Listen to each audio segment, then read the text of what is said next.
number two? I'm doing amazing right now.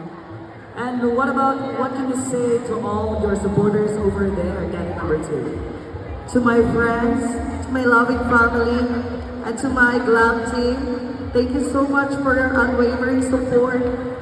For me, it really fuels me to really continue this journey tonight.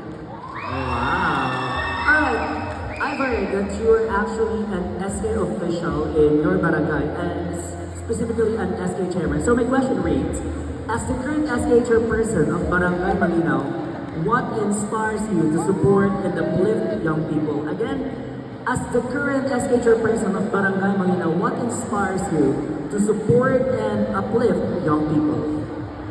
Thank you so much for that beautiful question. When I first came out, I was so scared about how the people in my community would really look at me. But to be honest, being myself and being honest with myself, because hiding who I am and what I am didn't really for me, and it's not me at all. And being true to yourself is the strongest form of leadership you can show to the community. Acceptance releases when you show your real identity to the community. As an SK chairman of my community, I live openly, freely, and vocal of who I am and what I am.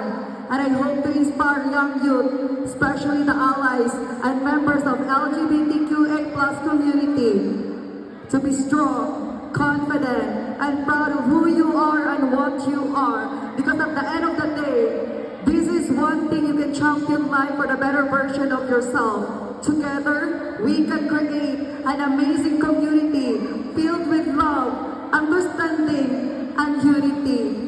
Ang baklang nasa inyong harapan ay mag-iiwan ng isang malaking marka sa bagharing bandila ng ating kasaysayan. And I thank you. Oh wow, very well said. Candidate or queen number two, Rena Balibana. Alright, we now have our queen number three.